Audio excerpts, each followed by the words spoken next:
그냥 우리끼리만 잘하면 돼라고 한다면 절이 산속에 있는 것처럼 산속에 들어가서 끼리끼리 모여서 살아야 돼요.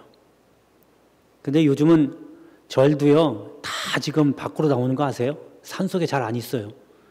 그래서 도심지로 들어와가지고 포교한다고 건물 짓고 포교원, 무슨 포교원 해가지고 그러고 다녀요. 이제는 산속에서 있는 중들이 다 이제 내려와요. 여러분, 우리는 이미 세상 속에 들어가서 빛과 소금의 역할을 감당하면서 그네들에게 젖어 들어가는 것이 아니라 그네들이 우리를 보고 젖어들 수 있도록 우리가 그렇게 해야 되는 거예요. 그게 성도입니다. 세상 속에 살면서 구별되게 산다는 게 쉬운 일은 아니에요. 여러분, 그래서 예수 믿는 게 참 어려워요. 저도 외국어를 몇 개를 공부를 해봤는데 가장 어려운 언어가 독일어입니다. 독일어보다 더 어려운 게 이제 히브리어인데 그 중에 그래도 그나마 좀 많이 보편적으로 이렇게 하고 있는 것 중에 어려운 게 바로 독일어입니다.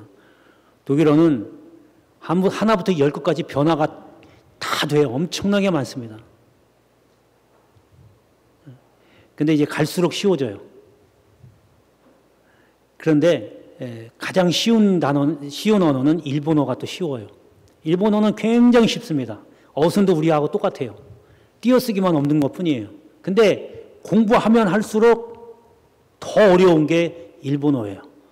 우리는 존칭이 그냥 아버지, 어머니 어떻게 했습니다라고 하는데 걔네들은 더 세분화됐어요. 너무너무 어려운 거예요. 그러니까 우리 신앙도요, 갈수록 예수 믿으면 갈수록 점점 더 어려워져요. 그래서 신앙생활하다 어려워서 넘어지는 사람들이 간혹 있거든요. 그래서 주님이 그걸 아시고 우리에게 뭐라고 그러냐면 끝까지 남는 자가 구원받으리라 그랬어요. 다른 이는 몰라도 우리 영무대 교인들은 끝까지 믿음으로 구원되기를 주의 이름으로 축복합니다. 자, 오늘은 제목이 마하나임의 복된 사람들입니다. 마하나임은 뭐냐면요, 지역 이름인데 요단강 동쪽에 가면 야복강이 있어요. 그러니까 그 야복강이 흘러서 요단강으로 흘러 들어가는데 그 야복강 근처에 마하나임이라고 하는 마을이 있습니다. 그 마을에 복된 사람들이라고 하면 여기에 본문에 아까 읽은 대로 소비라는 사람과 마길이라는 사람과 바르실레라고 하는 사람이 등장을 합니다. 이 세 사람이 복되다는 거예요. 그래서 이 사람이 이제 마하나임이라고 하는 지역에서 사는데 마하나임의 그래서 복된 사람들, 바꿔 얘기하면 복받은 사람들이라는 얘기예요. 여러분, 하나님은 우리에게 다 복을 주십니다. 어떤 사람에게는 이만큼 주고 어떤 사람에게 이만큼 주고 하는 그런 하나님은 아니에요. 물론 하나님이 특별하게 내리시는 은혜가 있긴 하지만 일반적으로 다 모두에게 똑같이 복을 주십니다. 종류가 다를 뿐이지만 다 똑같아요. 그런데 누구는 이만큼 받고 누구는 이만큼 받느냐. 그만 그 복을 받을 자격이 되는 사람이 받아가는 거예요. 여러분 다 운전면허증 갖고 계시잖아요. 2종 소형도 있고 오토바이 면허도 있고 1종 대형도 있고 다 그럴 거예요. 그 면허증이 뭐예요? 나는 1종 보통이면 제가 알기로는 제가 면허증 딸 때만 해도 11톤까지 그리고 16인승까지 몰 수 있는 걸로 지금 알고 있거든요. 그러니까 거기까지 몰 수 있는 거예요. 운전을 할 수 있는 거예요. 자격이 주어진 거예요. 근데 그 이상이 되면 예를 들어 뭐 긴급자동차라든지 특수자동차라든지 또 버스 같은 큰 차 같은 거는 일정 보통 갖고 못 몰아요. 자격이 없는 거죠. 대형 면허를 따야 돼요. 그러니까 이와 마찬가지로 우리에게도 하나님이 복을 주시는데 그 복을 받을 만한 자격이 있어야 받아가는 겁니다. 악을 행하는데 하나님께서 복을 줄 리가 만무하죠. 여러분, 그러니까 적어도 일주일에 한 번, 주일날 지금 이 시간에만큼은 하나님이 말씀을 통해서 여러분들에게 복을 주시는 줄 믿으시길 바랍니다. 받아가는 건 여러분들의 몫이에요. 그러니까 제가 누누이 강조하잖아요. 하나님이 주일날 이 시간에 말씀을 통해서 우리에게 복을 주시는데 그거 받을 준비를 하라는 거예요. 토요일날 회개하면서 마음의 문 열고 아침에 예배드리기 전에 찬양 부르잖아요. 찬양 부르면서 마음을 열어야지 그 연만큼 하나님이 복을 주시는 거예요. 그래서 이렇게 복을 받는 사람들 혹은 복된 사람들이라고 하는데 오늘 본문에 나오는 이 세 명을 통해서 어떤 복을 받게 되는지 어떻게 해야 복된 사람인지를 오늘 함께 은혜를 나누려고 합니다. 오늘 이 말씀을 듣고 여러분들에게 다 엄청난 복이 임하는 그런 축복의 통로가 되기를 축복합니다. 자, 첫 번째는 기쁨이 되는 자녀가 복된 사람입니다. 여러분, 갈릴리 가버나움이라고 하는 지역이 있습니다. 여기는 어디냐면 갈릴리 호수가 있는데 그 갈릴리 호수 북쪽에 붙어 있는 해안 도시, 바닷가 도시예요. 여기에 세베대라고 하는 사람이 있었습니다. 그의 아내는 살로메고요. 그 동생은 마리아입니다. 그런데 살로메는 믿음이 좋기로 그 지역에 소문이 나 있어요. 그리고 이 세베대와 살로메 사이에 아들 둘이 있는데 야고보가 형이고 동생이 요한입니다. 이 두 형제는 부모의 믿음을 이어받아 믿음을 갖게 되고 믿음 생활을 합니다. 그러다가 이제 예수의 제자가 돼요. 그리고 야고보는 최초의 순교자가 됩니다. 그리고 요한은 기독교의 지도자가 돼서 많은 사람들을 주께로 인도하고 제자 중에서 끝까지 남아서 여러분 성경책에 있는 요한복음, 요한 1, 2, 3서 그리고 요한계시록을 기록을 하게 됩니다. 이 두 형제는 그 부모에게 기쁨이 된 거예요. 여러분, 올해 우리 하나님이 주신 표가 하나님을 기쁘시게 라고 하는 제목입니다. 부모에게 기쁨이 되면 그 자체가 복이 되는 거거든요. 하물며 하나님을 기쁘시게 하는데 하나님께서 가만히 있겠냐 하는 거죠. 여러분, 하나님을 먼저 기쁘시게 해드리길 바랍니다. 그러니까 항상 머릿속에 오늘 내가 이걸 하려고 하는데 하나님 기뻐하실까라고 한번 잠언을 해보십시오. 사람이 살다가 보면 충돌을 안 할 수가 없어요. 예수 안 믿는 사람이든 예수 믿는 사람들이든 관계를 갖다 보면 서로 의견 충돌이 일어나기도 하고 또 화가 나는 일이 생기기도 해요. 그런데 그때 한번 잠깐 1초 동안 잠깐 멈추고 내가 이렇게 하면 여기서 이렇게 반응하면 하나님이 기뻐하실까를 먼저 한번 생각해 보세요. 우리는 다 복을 받기를 원하지만 그 복을 받기 위해서 내가 무엇을 하나님 앞에 해드려야 하는지를 생각하는 사람이 드물다는 거예요. 그래서 여러분, 하나님을 기쁘시게 하는 그것이 곧 부모의 기쁨이 됩니다. 이런 자녀들 여러분 되셔서 하나님의 복을 받기를 축복합니다. 자, 이제 본문을 보겠습니다. 본문의 27절에 보면요, 다윗이 마하나임에 이르렀을 때에 안몬 족속에게 속한 라빠 사람 나하스의 아들 소비와 로데발 사람 암미엘의 아들 마길과 로골림 길르앗 사람 바르실레가 이제 그 뒤에 나오는 대목들이 다윗과 그 일행들을 대접하게 되는 내용들입니다. 여러분, 다윗은 지금 아들 압살롬이 반란을 일으켜가지고 지금 도망 나온 거예요. 도망 나와서 지금 마하나임으로 지금 쫓겨온 겁니다. 근데 그때에 소비와 마길과 바르실레가 지금 그 다윗과 그 일행들을 공개한 겁니다. 대접한 거예요. 선대했다 그 말이에요. 여러분, 분명히 기억하십시오. 하나님은 주의 이름으로 공개하는, 대접하는, 선대하는 사람은 절대로 잊어버리지 않습니다. 여러분, 공짜가 없다고 그랬잖아요. 지금 다윗은 하나님의 종으로서 하나님께서 인정하신 사람이잖아요. 그 사람을 선대했다라는 거죠. 대접한 거예요. 여러분 이거는요 하나님이 그냥 안 넘어갑니다. 반드시 하나님이 그 이상으로 갚아주십니다. 여러분 믿으시기 바랍니다. 그러니까 잘 대접하다가 천사도 만나게 되는 경우도 있잖아요. 여러분 이러한 기쁨이 되는 자녀가 돼서 하나님이 주시는 복을 다 받아 누리기를 주의 이름으로 축원합니다. 자, 두 번째는 베푸는 자가 복된 사람입니다.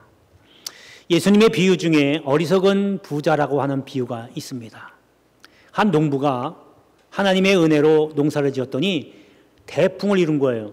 엄청난 풍년을 맞았습니다. 그래서 소출이 어마어마하게 많은 거예요. 그러니까 지금 있는 창고에다가 그 농사 지은 소출을 다 넣을 수가 없어요. 그러니까 하는 생각이 창고를 하나 더 만든 거예요. 만들고 이제 거기다가 다 쟁겨놓고 그리고 이야기합니다. 내 영혼아 이제 먹을 것 되게 많으니까 넉넉하게 많으니까 이제부터 먹고 마시고 즐기자. 평안히 지내자. 그때 하나님이 그러십니다. 이 어리석은 자야 내 영혼을 오늘 밤 도로 찾으리니 그리하면 내가 준비한 것이 네 것이 되겠느냐. 정말 어리석은 자는 다는 거예요. 그러니까 이 어리석은 부자는요 1000년만년 살 것 같은데 그날 밤 죽은 거예요. 그 창고에다 쌓는 게 무슨 의미가 있겠어요. 이 어리석은 부자가 잘못 실수한 것은 뭐냐면 첫 번째가 감사할 줄 몰랐어요. 여러분 그렇게 풍성하게 소출을 맺게 해준 게 누구 때문이에요? 하나님 때문이잖아요. 하나님이 그렇게 하셨잖아요. 뭐 모든 만사가 다 마찬가지지만 특별히 여러분 제가 여기 와서 이렇게 느껴본 거지만 땅에서 나오는 열매는요 정말 얼마나 이렇게 정확한지 몰라요. 내가 한 만큼 그대로 나온다는 것을 깨달았거든요. 그러니까 하나님께서 은혜를 주신 다음에 그 다음에 농부가 노력한 만큼 얻어지는 거예요. 그런데 이 어리석은 부자는 그걸 몰랐어요. 그저 자기가 잘한 줄 알고 그냥 쟁여놓은 거예요. 두 번째 잘못한 거는요 베풀 줄 몰랐어요. 최소한 적어도 자기 혼자 농사 짓지는 않았을 거 아니에요. 다 여기 농사 지으신 분들일 텐데 그러면 나보다 더 어려운 사람을 위해서 나눠줬어야죠. 주는 것이 받는 것보다 복되다고 그랬어요.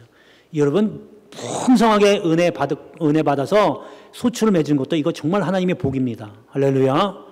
그보다 더 큰 복은 하나님께서 주신 이 물질을 다 같이 나누는 것. 이것이 큰 복입니다. 세 번째는 내일을 준비할 줄 몰랐어요. 여러분 어리석은 자의 비유를 주님이 말씀하신 이유 오늘 하나님께 주시는 복을 진정한 복을 다 받아 누리라고 한 겁니다. 이제 말씀으로 한번 다시 돌아가 보겠습니다.